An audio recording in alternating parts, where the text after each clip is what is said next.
मित्रों, प्रेम की परिभाषा क्या है? क्या प्रेम केवल भावनाओं का आदान प्रदान है? क्या प्रेम केवल किसी व्यक्ति के प्रति आकर्षित होना है? नहीं, प्रेम तो वह अद्भुत शक्ति है जो निर्जीव को भी सजीव कर देती है। प्रेम में वह जादू है जो असंभव को भी संभव बना देती है। आज मैं आपको एक ऐसी कथा सुनाने जा रही हूँ, एक ऐसी कहानी जो आपकी आंखों में आंसू और आपके हृदय में असीम श्रद्धा भर देगी। यह कथा है एक ऐसे मूर्तिकार की जिसका नाम था माधव। नाम तो था माधव, पर जीवन में ना कोई माधुर्य था ना कोई सुख। वह एक छोटे से गांव में रहता था जहां उसकी कुटिया भी मुश्किल से ही दिखती थी। गांव का नाम था रसपुरी।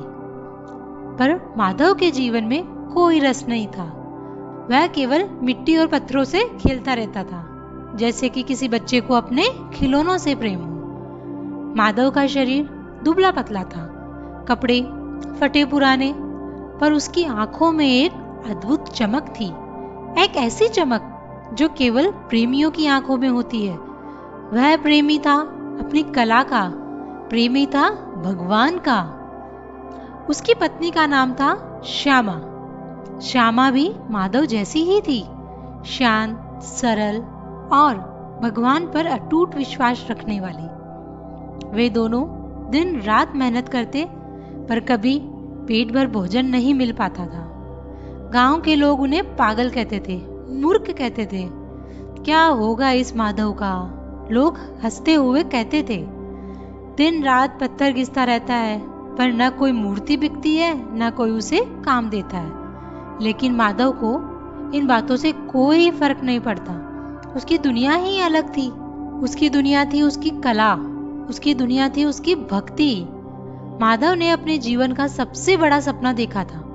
वह राधा कृष्ण की एक ऐसी युगल मूर्ति बनाना चाहता था जो इतनी जीवंत लगे कि लोग कहे, ये तो सचमुच के राधा कृष्ण हैं। सालों से वह इसके लिए मेहनत कर रहा था। उसने एक बड़ा सा संगमरमर का टुकड़ा कहीं से जुगाड़ किया था। वह रात दिन उस पत्थर को तराशता रहता। जब गांव के लोग अपने खेतों में हल चलाते, माधव अपनी छेनी और हथौड़ी चलाता। जब गांव के लोग रात को चैन की नींद सोते, तो माधव के हाथों में दर्द होता, पर उसके हृदय में एक ही धुन बजती थी, राधे श्याम राधे श्याम।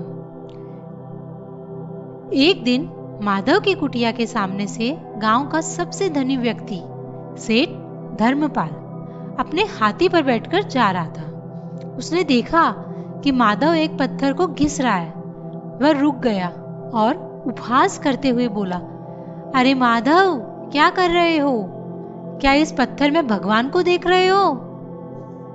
माधव ने बिना सिर उठाए शांत भाव से कहा, सेठ जी, मैं भगवान को देख नहीं रहा, मैं तो उन्हें प्रकट कर रहा हूं। सेठ धर्मपाल जोर से हंसा। उसकी हंसी सुनकर उसके नौकर चाकर भी हंसने लगे। कैसी मूर्खता की बात करते हो माधव, पत्थर तो पत्थर ही रहेगा, यह कभी भगवान नहीं बनेगा। सेठ धर्मपाल ने उसकी गरीबी पर दया दिखाने का नाटक करते हुए कहा, सुनो माधव, तुम्हारा यह पत्थर बेकार है, इसे फेंक दो और मेरे यहाँ मजदूरी करो। मैं तुम्हें 4 पैसे दे दूंगा, कम से कम पेट तो भर पाओगे। माधव ने धीरे से सर उठाया। उसकी आंखों में कोई क्रोध नहीं था, बस एक गहरी सी पीड़ा थी। उसने कहा, सेठ जी, मैं पत्थर पर काम नहीं करता, मैं तो बस अपनी भक्ति की एक छोटी सी झलक इस पत्थर में डालने की कोशिश कर रहा हूँ। मेरा पत्थर निर्जीव नहीं है, इसमें मेरे प्रभु की सांसें हैं। सेठ धर्मपाल ने और भी जोर से ठहाका लगाया और आगे बढ़ गया। उसके जाने के बाद श्यामा माधव के पास आई। उसकी आंखों में आंसू थे। उसने कहा, क्यों नहीं चले जाते माधव? सेठ जी ठीक कह रहे थे, कम से कम 2 वक्त की रोटी तो मिल जाती। माधव ने श्यामा का हाथ पकड़ा और कहा, श्यामा, मेरा प्रेम इस रोटी से कई बड़ा है। मेरा विश्वास इस दुनिया की दौलत से कई बढ़कर है। जिस दिन यह मूर्ति पूरी हो जाएगी, उस दिन मेरा प्रेम सफल हो जाएगा। दिन बीतते गए, महीने बीतते गए और फिर साल बीत गए। माधव बूढ़ा हो गया था। उसके हाथ अब कांपते थे, उसकी आंखें धुंधली हो गई थी, पर उसकी कला में कोई कमी नहीं आई थी। उसने राधा रानी की मूर्ति को लगभग पूरा कर लिया था। मूर्ति इतनी सुंदर बनी थी कि उसे देखकर कोई भी मंत्रमुग्ध हो जाता। राधा रानी के चेहरे पर एक ऐसी मुस्कान थी जैसे अभी बोल उठेगी। उनकी आंखों में एक ऐसी करुणा थी जैसे अभी आंसू बह निकलेंगे, पर मूर्ति निर्जीव थी।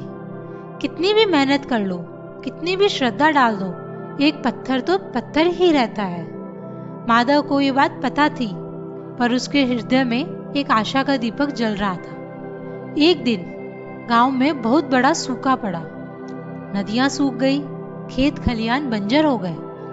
लोगों ने भगवान से प्रार्थनाएं की, पर कोई बारिश नहीं हुई। हर तरफ हाहाकार मचा हुआ था। सेठ धर्मपाल का भी बहुत नुकसान हो रहा था। उसके खेत सूख गए थे, उसके जानवर प्यासे मर रहे थे। उसने बड़े बड़े यज्ञ करवाए, बड़े बड़े पंडितों को बुलाया, पर कोई लाभ नहीं हुआ। इसी बीच एक संत उस गांव से गुजर रहे थे। उनका नाम था स्वामी आनंद। वे बहुत ज्ञानी और सिद्ध पुरुष थे। गांव के लोगों ने उनसे अपनी व्यथा सुनाई।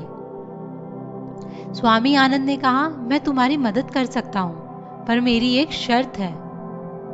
मुझे उस गांव में सबसे सच्चे भक्त के घर जाना है, वही हमें इस विपदा से उबार सकता है। गांव के लोगों ने माधव का उपहास किया। स्वामी जी, वह मूर्तिकार तो पागल है, वह दिन रात पत्थर घिसता रहता है, वह क्या मदद करेगा। पर सेठ धर्मपाल ने कहा, कोई बात नहीं स्वामी जी, आइए, मैं आपको माधव की कुटिया तक ले चलता हूँ, देख लीजिए उसका पागलपन। स्वामी आनंद ने माधव की कुटिया देखी। बाहर से तो वह जर्जर थी, पर अंदर आते ही स्वामी जी ने अपनी आंखें बंद कर ली। उन्हें एक दिव्य ऊर्जा का अनुभव हुआ। उन्होंने आंखें खोली और देखा कि माधव अपनी राधा रानी की मूर्ति के सामने बैठा है। उसकी आंखों से आंसू बह रहे थे। वह मूर्ति के पैरों में सिर रखकर रो रहा था। राधे रानी, मेरी पुकार सुन लो, मेरे गांव वालों को बचा लो। तुम तो दया की सागर हो, तुम तो प्रेम की रानी हो। एक बार मेरे गांव वालों पर कृपा कर दो। माधव के हाथ अब पूरी तरह से थक चुके थे, पर उसने अपनी अंतिम शक्ति बटोरकर छेनी और हथौड़ी उठाई। वह राधा रानी की मूर्ति के होठों को तराश रहा था। उसकी आंखें बंद थी, उसका मन राधा रानी में लीन था। उसकी पत्नी श्यामा भी दूर बैठी उसे देख रही थी। उसकी आंखों में भी आंसू थे। वह जानती थी कि माधव ने कितनी मेहनत की है। वह जानती थी कि माधव का प्रेम कितना गहरा है। स्वामी आनंद ने माधव को देखा। उन्होंने देखा कि यह केवल पत्थर तराशना नहीं है, यह तो प्रेम की पराकाष्ठा है। यह तो एक भक्त की अपने भगवान से मिलने की उत्कट इच्छा है। स्वामी जी माधव के पास गए और उसके कंधे पर हाथ रखा। माधव चौंक गया। उसने आंखें खोली। सामने एक तेजस्वी संत खड़े थे। आप कौन हैं? माधव ने पूछा।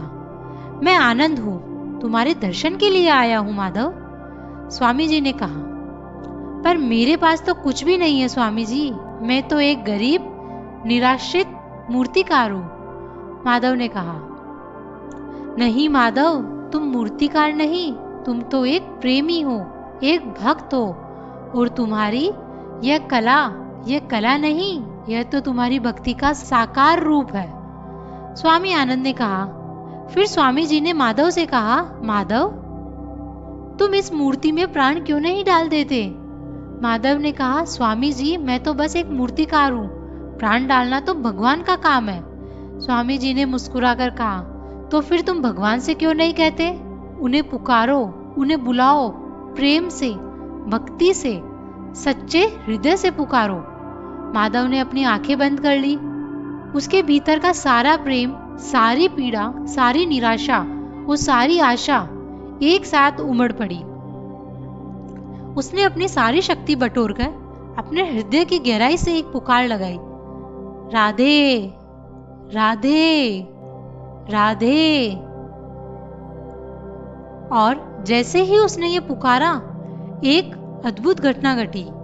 मूर्ति के होठों पर, जैसे माधव ने अभी अभी तराशा था, एक दिव्य मुस्कान फैल गई। माधव ने देखा तो उसकी आंखें खुली की खुली रह गई। मूर्ति के चेहरे पर एक ऐसी आभा प्रकट हुई जैसे अभी सूर्योदय हुआ हो। स्वामी आनंद ने कहा, माधव देखो, तुम्हारे प्रेम ने पत्थर में प्राण डाल दिए। पर माधव ने कहा, नहीं स्वामी जी, यह मेरी कला का कमाल नहीं है, यह तो मेरे प्रभु की कृपा है। और जैसे ही माधव ने यह कहा, मूर्ति की आंखों से, जिनमें अभी कुछ देर पहले करुणा बह रही थी, प्रेम के आंसू बहने लगे। माधव ने मूर्ति को छुआ और उसे महसूस हुआ जैसे वह एक जीवित व्यक्ति को छू रहा है। उस मूर्ति में से एक दिव्य सुगंध आ रही थी जो पूरे गांव में फैल गई। गांव के लोग यह सब देखकर हैरान रह गए। सेठ धर्मपाल, जो अब तक माधव का उपहास कर रहा था, अपने घुटनों पर बैठ गया और फूट फूट कर रोने लगा। उसने कहा, माधव, मुझे माफ कर दो, मैं तो तुम्हें मूर्ख समझता था, पर तुम तो सच्चे भक्त निकले। और तभी एक और चमत्कार हुआ। आकाश में काले बादल छा गए, गरज के साथ बिजली चमकी और जोरदार बारिश होने लगी। गांव की सूखी धरती फिर से हरी भरी हो गई, नदियां फिर से बहने लगी। गांव के लोग खुशी से नाचने लगे। उन्होंने माधव को उठाया और उसे सिर पर बिठा लिया। माधव, तुम तो सच्चे भगवान के भक्त हो, लोगों ने कहा। पर माधव ने कहा, नहीं मित्रों, मैं भगवान का भक्त नहीं, मैं तो बस उनका एक सेवक हूँ। यह सब तो मेरी राधा रानी की कृपा है। और उसने अपनी मूर्ति को प्रणाम किया। उस दिन से गांव में माधव की नहीं बल्कि उसकी मूर्ति की पूजा होने लगी। वह मूर्ति आज भी वहां स्थापित है और हर साल लोग उस चमत्कार को देखने आते हैं। तो मित्रों, इस कथा का सार क्या है? इस कथा का सार यह है कि प्रेम से बड़ा कोई चमत्कार नहीं, श्रद्धा से बड़ी कोई शक्ति नहीं।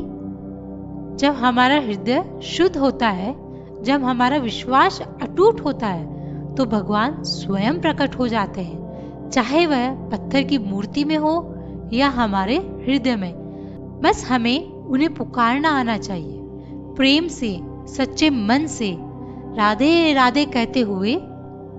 जब कोई भक्त राधे राधे कहता है तो राधा रानी स्वयं उसकी पुकार सुन लेती है और उसका जीवन ही बदल देती है। यही है भक्ति की शक्ति। तो प्रेम से बोलिए, राधे राधे। तो मित्रों, अगर ये कहानी आपके दिल को छुई है तो हमारे चैनल को सब्सक्राइब करें, वीडियो को लाइक करें और ज्यादा से ज्यादा अपने मित्र गणों को यह कहानी शेयर करें। तो प्रेम से एक बार फिर से कहिए, राधे राधे।